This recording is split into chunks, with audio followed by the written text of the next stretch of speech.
Vous, je ne le savais pas. Parce que la 1000e était l'ampoule électrique. Tomber en avant. Chaque expérience ratée nous rapproche d'un succès.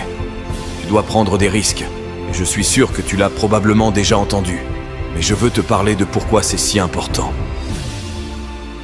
J'ai 3 raisons et tu peux prendre ton iPhone. Tu vas échouer à un moment donné dans ta vie. Accepte-le. Tu vas perdre. Tu vas t'embarrasser. Tu vas être nul dans quelque chose. Il n'y a aucun doute là-dessus.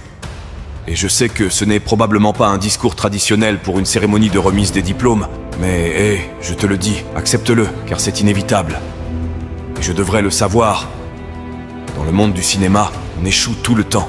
Plus tard dans ma carrière, j'ai auditionné pour un rôle dans une comédie musicale de Broadway. Un rôle parfait pour moi, je pensais. Sauf que je ne sais pas chanter. Je n'ai pas eu le rôle. Mais voici la chose. Je n'ai pas abandonné.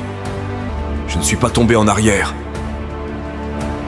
Je suis sorti de là pour me préparer pour la prochaine audition et la suivante et la suivante.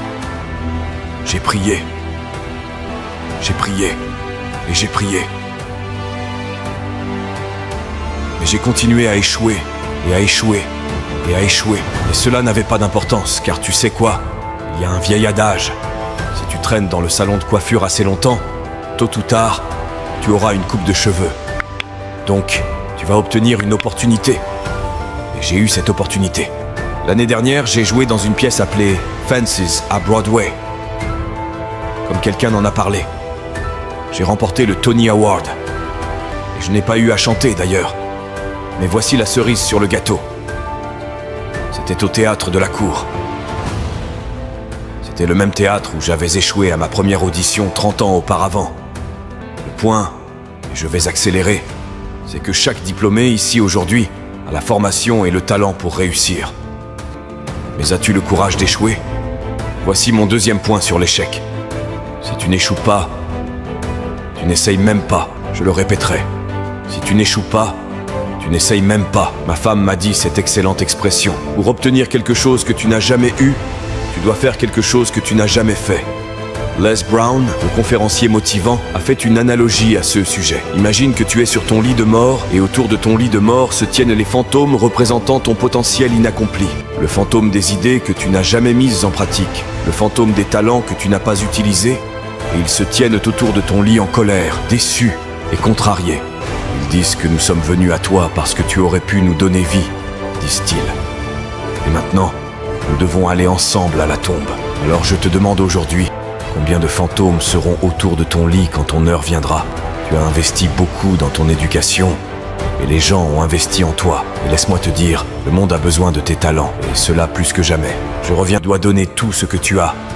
Que ce soit ton temps, ton talent, tes prières ou tes trésors. La question est celle-ci. Que feras-tu avec ce que tu as? Je ne parle pas de combien tu as. Certains d'entre vous sont des majors en commerce.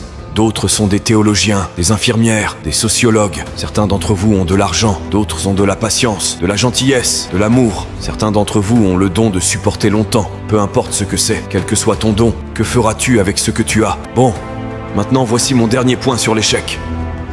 Parfois, l'échec est la meilleure façon de comprendre où tu vas. Ta vie ne suivra jamais un chemin droit. J'ai commencé à l'université Fordham en tant qu'étudiant en pré-médecine. J'ai suivi un cours appelé morphogenèse cardiaque. Je ne pouvais pas le lire, je ne pouvais pas le dire, je ne pouvais certainement pas le réussir. Alors j'ai décidé de passer en pré-droit, puis en journalisme, et sans orientation académique, mes notes ont pris leur propre direction. J'avais une moyenne de 1,8 un semestre. Et l'université m'a très poliment suggéré qu'il serait peut-être préférable de prendre un peu de temps libre. J'avais 20 ans. J'étais au plus bas. Puis un jour, je me souviens de la date exacte, le 27 mars 1975, j'aidais ma mère dans son salon de beauté. Ma mère possédait un salon de beauté à Mont-Vernon, et il y avait cette vieille femme considérée comme l'une des aînées de la ville. Je ne la connaissais pas personnellement, je me regardais dans le miroir, et à chaque fois que je regardais dans le miroir, je pouvais la voir derrière moi. Et elle me fixait. Continuait de me regarder. Chaque fois que je la regardais, me lançait ses regards étranges. Alors elle a finalement retiré le séchoir de sa tête. Elle a dit quelque chose que je n'oublierai jamais. Tout d'abord, elle a dit « Quelqu'un me donne une feuille de papier ». Elle a dit « Jeune garçon, j'ai une prophétie. une prophétie spirituelle. Elle a dit que tu vas parcourir le monde et parler à des millions de personnes. Maintenant, garde à l'esprit que j'avais 20 ans. J'avais abandonné l'école. En fait, sage, je pensais peut-être qu'elle avait quelque chose dans sa boule de cristal à propos de moi retournant à l'école à l'automne prochain. Mais peut-être qu'elle avait vu juste, car plus tard cet été-là, tout en travaillant comme conseiller au camp YMCA dans le Connecticut, nous avons organisé un spectacle de talent pour les campeurs. Et après le spectacle, un autre conseiller est venu me voir et m'a demandé si j'avais déjà pensé à jouer. Tu es doué pour ça. Alors quand je suis revenu à Fordham cet automne-là, je suis entré et j'ai changé ma majeure une fois de plus pour la dernière fois. Et dans les années qui ont suivi, tout comme cette femme l'avait prophétisé, j'ai parcouru le monde et j'ai parlé à des millions de personnes à travers mes films. Des millions qui, jusqu'à ce jour, ne pouvaient pas me voir. Et jusqu'à ce jour, je ne pouvais pas les voir. Ils ne pouvaient pas voir le vrai moi. Mais je te vois aujourd'hui. Et je suis encouragé par ce que je vois. Et je suis renforcé par ce que je vois. Et j'aime ce que je vois. Parce que prendre des risques ne concerne pas seulement la recherche d'un emploi.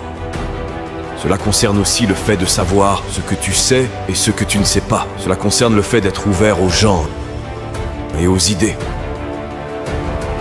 Dans le film, le personnage que je joue commence à faire de petits pas, de petits risques.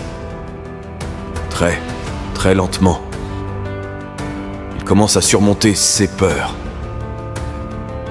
Et finalement, son cœur se remplit d'amour. Et je ne peux pas penser à un meilleur message alors que nous te lançons aujourd'hui non seulement à prendre des risques, mais aussi à être ouvert à la vie, à accepter de nouveaux points de vue et à être prêt à accepter de nouvelles opinions.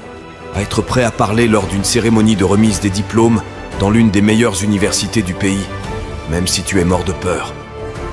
Bien que cela puisse être effrayant, cela sera également gratifiant car les risques que tu prends, les personnes que tu rencontres, les personnes que tu aimes, la foi que tu as, voilà ce qui va te définir. Alors, fille, ne sois jamais découragée. Ne retiens rien. Donne tout ce que tu as. Et lorsque tu tombes tout au long de la vie, souviens-toi de ceci. Tombe en avant.